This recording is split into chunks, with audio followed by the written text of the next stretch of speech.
Vande Mataram. Network 10 देख रहे हैं आप और आपके साथ मैं हूं भारती बघेल। आप सभी का हमारे खास कार्यक्रम सत्ता के टेम्परेचर में स्वागत है। पीएम मोदी के नेतृत्व में एनडीए मजबूत स्थिति में नजर आ रहा है। ऑपरेशन सिंदूर की सफलता के चलते एनडीए सरकार ने लोगों का विश्वास जीता है। वहीं भारत का रुख दुनिया को बताने के लिए सांसदों के प्रतिनिधिमंडल ने विपक्ष के बड़े नेताओं का शामिल होना महत्व रखता है। वहीं भारत दुनिया की चौथी अर्थव्यवस्था बन गया है। हाल के राज्यों के चुनाव और उपचुनाव में भी एनडीए को सफलता मिली है। वहीं कांग्रेस नेता चिदंबरम का यह बयान भी सुर्खियों में है कि इंडी गठबंधन कमजोर हो गया है। इंडी की एकता न केंद्रीय स्तर पर न राज्यों में नजर आ रही है।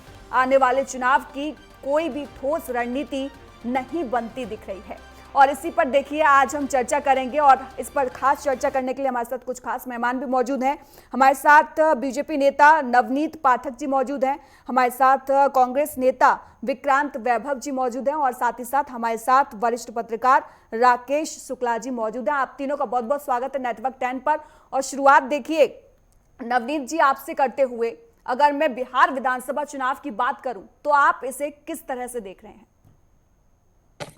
देखिए, जहां तक बिहार विधानसभा चुनाव की बात है जी तो बिहार में जो एनडीए गठबंधन है बहुत ही मजबूत स्थिति में है। और जैसा कि आपने अपने शुरुआत के संबोधन में कहा कि अभी जो ऑपरेशन सिंदूर होने के बाद जो एनडीए गठबंधन की जो एकता है वो और भी ज़्यादा मजबूत हुई है। साथ ही साथ पब्लिक के अंदर जो परसेप्शन है वो हमारी सरकार को लेके वो भी बहुत स्ट्रांग हुआ है। आज पब्लिक को ये समझ में आ रहा है कि ये जो सरकार है ये एक्शन लेने वाली सरकार है। अभी तक जितना भी सरकार के एक्शन हो रहे थे वो हमारे घर में हो रहे थे, अर्थात हम इकोनॉमी पे अपना काम कर रहे थे, हम विकास पर अपना काम कर रहे थे, हम फॉरेन डिप्लोमेसी पर अपना काम कर रहे थे। और ये सारे काम करने के साथ साथ जब इस बार जरूरत पड़ी इस अटैक के बाद तो हमने यहाँ पर एक नए तरीके के भारत को विश्व के सामने रखा, जहाँ पर हम किसी भी चीज को, आतंकवाद की किसी भी घटना को कोई भी देश अगर करता है तो हम सहन नहीं करेंगे। इस तरह से एक मजबूत भारत को हमने विश्व के सामने रखा है।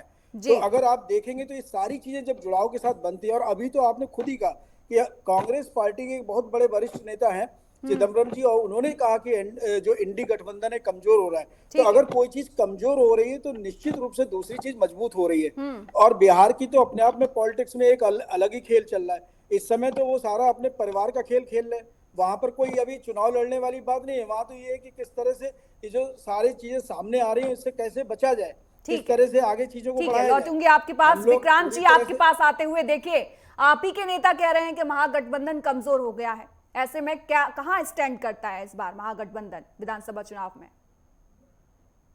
निश्चित भारती जी, मेरे नेता क्या बोले इस पे जो चर्चा करने की जरूरत आन पड़ी, इसके अंदर तह तक जाने की जरूरत है। मेरे नेता ने स्पष्ट रूप से फिर कहा कि हम उस छोर की बात कहे थे, उस रूप की बात कहे थे महागठबंधन को लेकर। जो कुछ लोग महागठबंधन के आड़ में जो एक राजनीति को जन्म देना चाह रहे हैं, महागठबंधन को अंदरूनी रूप से तोड़ना चाह रहे हैं। पी चिदम्बरम जी का बयान मतलब कन्फर्म है। पी चिदम्बरम जी जो बयान दिए हैं बहुत सोचनीय बयान नहीं है। भारतीय राजनीति साथ हैं, आज भी हैं, कल भी थे और कल भी रहेंगे। तो विक्रांत जी बयान होंगे, अगर बयान दिए जाएंगे तो चर्चा तो होगी विक्रांत जी, और जब चर्चा होगी तो जवाब भी देने होंगे। चलिए ठीक है, राकेश जी आपके पास आते हुए, बिहार की राजनीति को इस बार आप किस दिशा की ओर जाते हुए देख रहे हैं, अगर इस बार के विधानसभा चुनाव की बात करूं तो? मुझे लगता है बिहार में जिस तरीके के राजनीतिक समीकरण बदल रहे हैं उसमें अभी फिलहाल यदि कहा जाए तो राजग गठबंधन मजबूती के साथ आगे बढ़ रहा है। उसका कारण ये है कि एक तो नीतीश कुमार और भारतीय जनता पार्टी दोनों के बीच में एक मजबूत गठबंधन हो गया है। दूसरा, जातिगत समीकरण के हिसाब से एनडीए के साथ चिराग पासवान है, जीतन राम मांझी हैं। तो ये आप सोशल इंजीनियरिंग जिसको हम कहते हैं राजनीति में, वो बिहार में एनडीए के साथ बेहतर है। वहीं पे आरजेडी के सामने तीन बड़ी चुनौतियां हैं। पहली चुनौती कांग्रेस है। कांग्रेस को मैं इसलिए चुनौती कहता हूं क्योंकि पिछले चुनाव में यदि कांग्रेस का प्रदर्शन बहुत अच्छा होता तो एनडीए की सरकार नहीं बनती, वहां पे कांग्रेस की सरकार बनती, क्योंकि आरजेडी का प्रदर्शन बहुत अच्छा था और आपके तेजस्वी अपने दम पे 100 से ऊपर सीट लाए थे, 10 सीटों का अंतर था। दूसरा जो आरजेडी के सामने चैलेंज नया खड़ा हुआ है वो है प्रशांत किशोर का। अभी हाल के जो उपचुनाव हुए उस उपचुनाव में प्रशांत किशोर ने 5% वोट काटे हैं, और वो 5% वोट किसके हैं? वो उस युवा वर्ग के हैं जो राजनीति से निराश हो चुका है। ये उस मुस्लिम समाज के वोट हैं जो कहीं ना कहीं अब अपने आप को अलग करने की कोशिश कर रहा है। तीसरा फैक्टर है असदुद्दीन ओवैसी।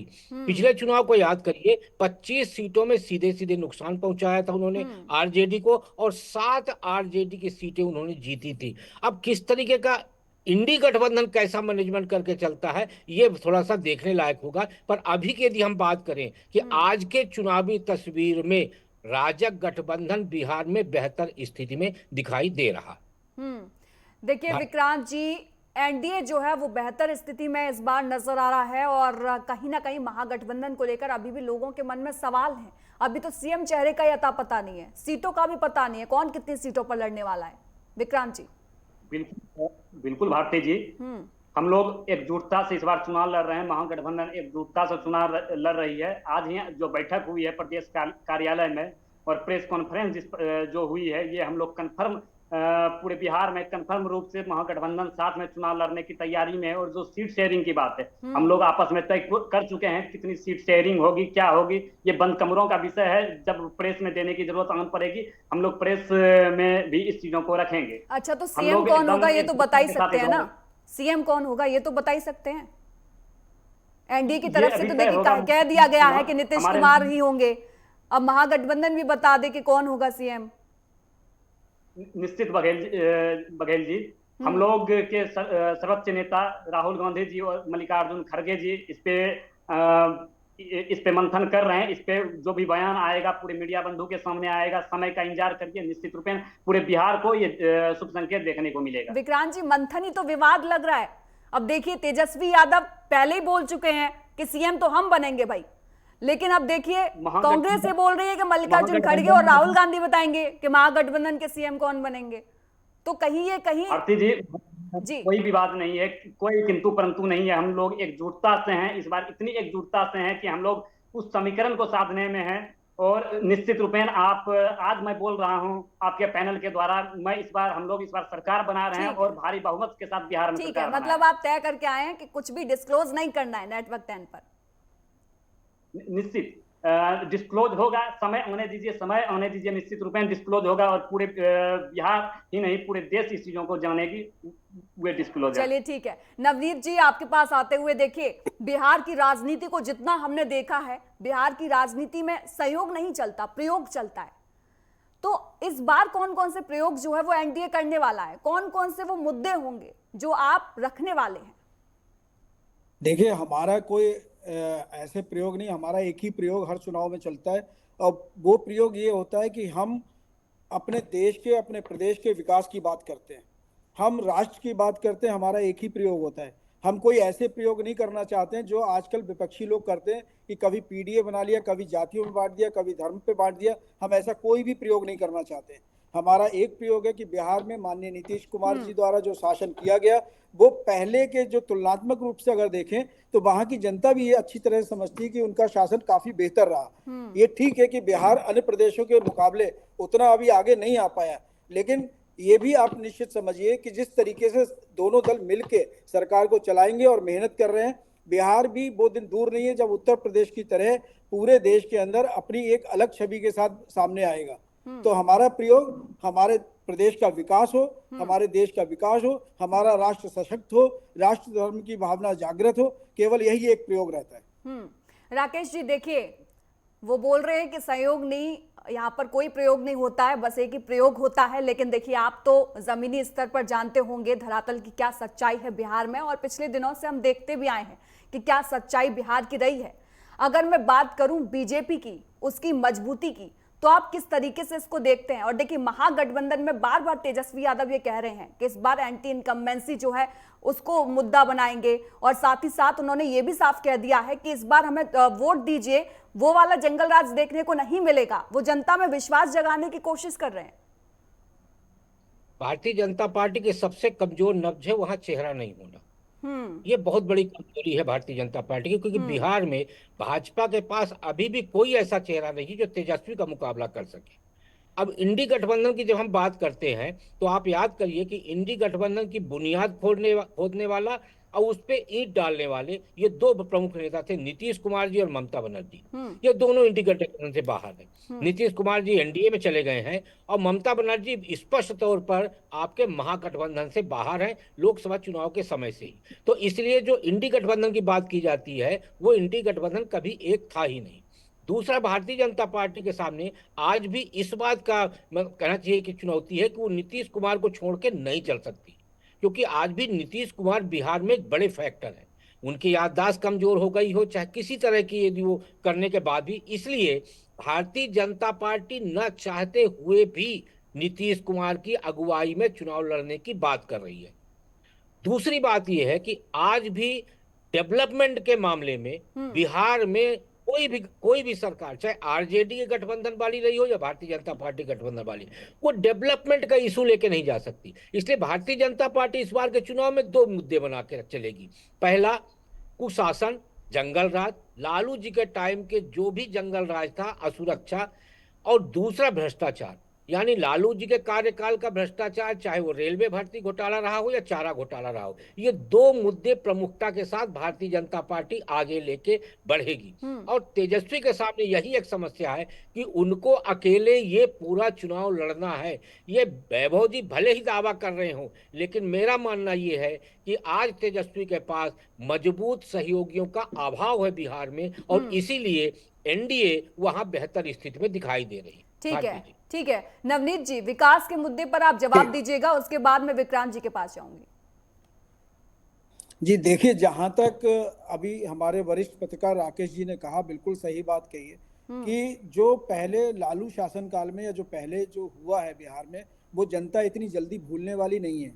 और नीतीश जी के टाइम पर जितना प्रयास करके हो सकता है उतना विकास करने की कोशिश की गई। हालांकि मुझे अभी भी लगता है कुछ चीज़ों की कमी है जो होना चाहिए, क्योंकि मैं तो यहाँ उत्तर प्रदेश में रहता हूँ और कितनी तेजी के साथ विकास हो सकता है ये मैंने देखा है कि माननीय योगी जी के नेतृत्व में हमारे प्रदेश की स्थिति कहाँ से कहाँ आ गई है। लेकिन ये उम्मीद भी है कि जब हम भारतीय जनता पार्टी के लोग हम मिलकर जब काम करेंगे तो विकास की नई परिभाषा वहां पर आएगी। दूसरी चीज ये कि जहां तक भारतीय जनता पार्टी के नेता ना होने की बात है, भारतीय जनता पार्टी, भारती जी कार्यकर्ता बेस्ड पार्टी है। कई ऐसे स्टेट हुए हैं जहां पर हमारे पास कोई मुख्यमंत्री का चेहरा नहीं था, फिर भी हमने चुनाव लड़ा और हम चुनाव जीते हैं। तो हमारे यहाँ सारा का सारा खेल कार्यकर्ताओं से शुरू होता है। कार्यकर्ता घर घर जाते हैं और काम करते हैं। और कार्यकर्ता क्यों इतना मोटिवेटेड रहते हैं, क्यों उत्साहित रहते हैं? क्योंकि कार्यकर्ताओं को पता है कि अगर सही राह पे चलना है देश को, सही राह पे चलना है प्रदेश को, तो हमें किसी तरह से भारतीय जनता पार्टी को आगे रखना ही होगा। क्यों बाकी पार्टियों की आप दशा देखिए, जब परिवारवाद के मोह की कोई अगर पार्टी है तो क्या जनता ये समझ सकती है? क्या जनता को नहीं पता कि परिवारवाद की जब चीजें शुरू होती है तो वहां विकास पीछे रह जाता है मुद्दा। ये सारी चीजें जो हैं ये हमें हमेशा आगे रखती हैं। और नीतीश जी के साथ, क्योंकि नीतीश जी के ऊपर कोई भ्रष्टाचार के आरोप नहीं है, नीतीश जी हमारे अच्छे नेता, बहुत समय से मुख्यमंत्री हैं और काम कर रहे हैं। और मुझे लगता है हम लोग मिलकर बहुत अच्छे तरीके से बहुमत के साथ सरकार तो बनाएंगे ही, और इस बार जो है विकास को इतना आगे लेकर जाएंगे कि बिहार में एक फर्क निश्चित रूप से आएगा। क्योंकि हमारे माननीय मोदी जी का भी यही मानना है कि जो राज्य थोड़े भी अगर पिछड़े हैं कहीं पर, तो वो राज्य आगे आए, तभी भारत की इकोनॉमी मजबूत इकोनॉमी होगी। और हमारा जो सपना है कि 2047 तक हम विश्व की एक मजबूत इकोनॉमी के रूप में आगे आना चाहते हैं, वो तभी संभव है जब सारे राज्य, जो पिछड़े राज्य हैं, वो भी आगे आए। ठीक है और आर्थिक रूप से वो भी आपके पास वापस लौटूंगी। विक्रांत जी, आपके पास आते हुए, देखिए, जब भी जनता किसी को अपना उत्तराधिकारी चुनती है तो वो उसकी उपलब्धियां देखती है। अगर मैं कांग्रेस की बात करूं आज के टाइम में, तो कांग्रेस की क्या स्थिति है जमीनी स्तर पर, उससे हर कोई वाकिफ है। और दूसरा बड़ा प्रश्न जिससे आप कभी बाहर नहीं निकल पाते, परिवारवाद का, जिस पर हमेशा आपको घेरा जाता है, कैसे आप देख रहे हैं बिहार में? क्योंकि देखिए, यात्राएं करने से क्या लगता है आपको कि आप वो मुकाम हासिल कर पाएंगे? निश्चित भारती जी, आपने बहुत सुंदर अभी सवाल किया परिवारवाद का। और ये एक डिस्कशन का जो लेवल है, अभी जो भारतीय राजनीति में ये डिस्कशन का लेवल चल रहा है, हमें खुशी होती है जब कोई पत्रकार बंधु परिवारवाद की बात करते हैं, और आज के समय में करते हैं। उस समय एक ऐसा भी दौर देखे हैं, कांग्रेस इस पे अपने बयान को सामाजिक रूप से नहीं रख पा रहा था। आज आपको बताते हैं इस परिवारवाद की जड़। आज लोग कहता है परिवारवाद, कांग्रेस के अंदर परिवारवाद है। आपको भारती जी इस अध्याय को बहुत बहुत गहराई से समझने की जरूरत है, आपको भी, हमको भी और पूरे देश को। कांग्रेस पूरी स्ट्रेटजी फोरम में, अपनी पॉलिटिकल स्ट्रेटजी फोरम में कभी भी परिवारवाद पे काम नहीं किया है। आप समझिए, 2 पॉइंट अभी समझाऊंगा। भारतीय जनता पार्टी के परिवारवाद और कांग्रेस के परिवारवाद से अभी हम लोग इस पे चर्चा करेंगे। आप समझिए, जब तक माननीय नेहरू जी प्रधानमंत्री रहते हैं, भारती जी, तब तक इंदिरा गांधी जी एक वार्ड पार्षद देश की नहीं बनती है। जब नेहरू जी एक्सपायर होते हैं, जब नेहरू जी खत्म होते हैं, उसके बाद माननीय इंदिरा गांधी जी प्रधानमंत्री बनती है। जब इंदिरा गांधी की हत्या होती है, उसके बाद राजीव गांधी प्रधानमंत्री बनते हैं। कमाल की बात करते हैं आप विक्रांत जी, आते तो एक ही परिवार से है ना सब, अब बाद में बने, उनके रहते बने। अरे आप मुझे बताइए, राहुल गांधी के अलावा और किसी को प्रधानमंत्री के रूप में आप देखते हैं? मेरा एक प्रश्न वैभव जी से है। विक्रांत जी, बहुत अच्छी प्रधानमंत्री दौर के लोग नहीं है, राहुल जो है वो कुछ नहीं थी, प्रधानमंत्री सीधे प्रधानमंत्री बनी। वो तभी बनी ना कि वो नेहरू के परिवार से थी। ठीक है, मेजोरिटी था राहुल गांधी जी के पास, जिस समय मौका था उस पद को राहुल गांधी जी विक्रांत जी बस एक सवाल का जवाब दे दीजिए, बस एक सवाल का जवाब दे दीजिए।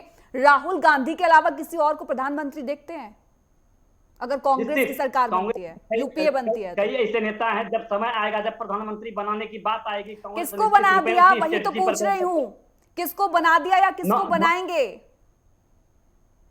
राहुल गांधी के अलावा कोई और चेहरा है, बस मुझे आप इतना बता दीजिए।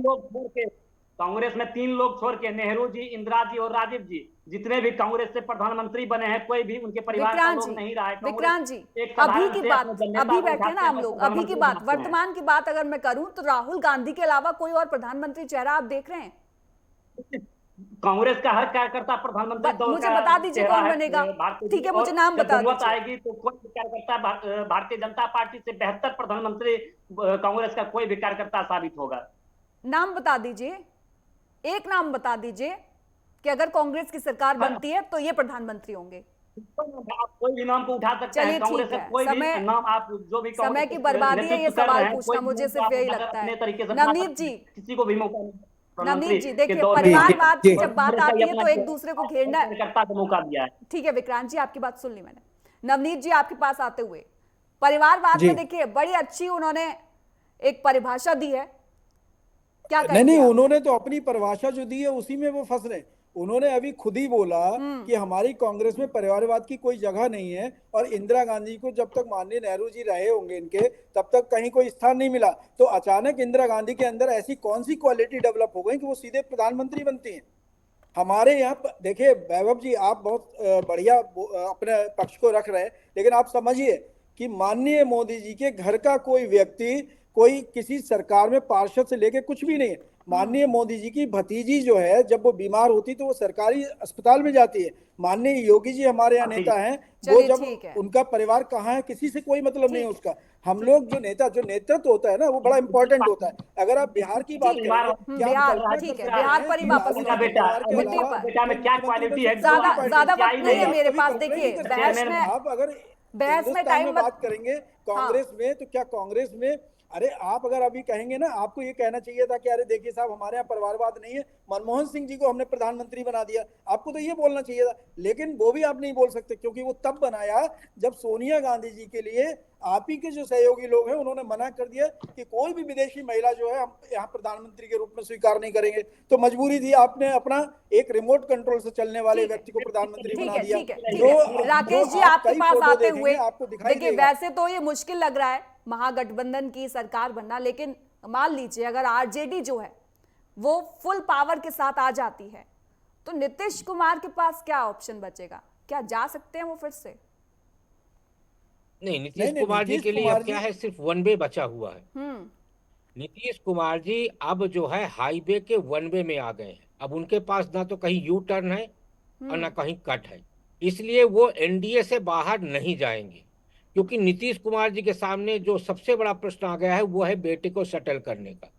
आप ये मान के चलिए कि कांग्रेस में या आरजेडी में जाके वो बेटे का सेटलमेंट नहीं कर पाएंगे, भारतीय जनता पार्टी में ही उनके बेटे का सेटलमेंट हो पाएगा। इसलिए यदि मान लीजिए आपकी की बात यदि हम माने और आज एनडी गठबंधन की सरकार यदि बनती है, तो मेरा अपना आकलन यह है कि नीतीश कुमार जी केंद्रीय राजनीति में आएंगे और नीतीश कुमार जी के बेटा पहली बार एमएलए बनेंगे और राज्य की राजनीति में उनको सक्रिय किया जाएगा, क्योंकि जो भी जेडीयू का वोटर है नीतीश कुमार जी का, उसको शिफ्ट करने का प्रयास किया जाएगा उनके बेटे के पीछे। और यदि ऐसा नहीं हुआ तो क्योंकि वहां का मिजाज जो है राजनीतिक वो बिखराव का है, तो एक जो सबसे बड़ा डर है वो ये है कि जेडीयू का वोटर है कहीं बिखर ना जाए, इसलिए नीतीश के बेटे को स्टेट में रखा जाएगा। और यदि मान लीजिए खुदा ना खास्ता यदि सरकार बनी महागठबंधन की, तो नीतीश कुमार जी को केंद्रीय राजनीति में खुदा ना लाया खास्ता।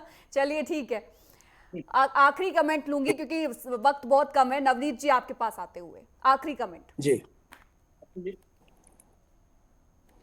जी, कमेंट जहां क्या तक कहेंगे? राकेश शुक्ला जी जो बोल रहे हैं, पहली बात तो ये कि अभी ऐसा कोई इफ एंड बट वाली बात नहीं है। वहां पर जो अगर आप वहां की जो जनता से आप सर्वे कराएंगे, जो भावनाएं देखेंगे, तो निश्चित रूप से हमारी सरकार जो आ रही है, मिलीजुली सरकार जो है एनडीए गठबंधन की, वो आ रही है।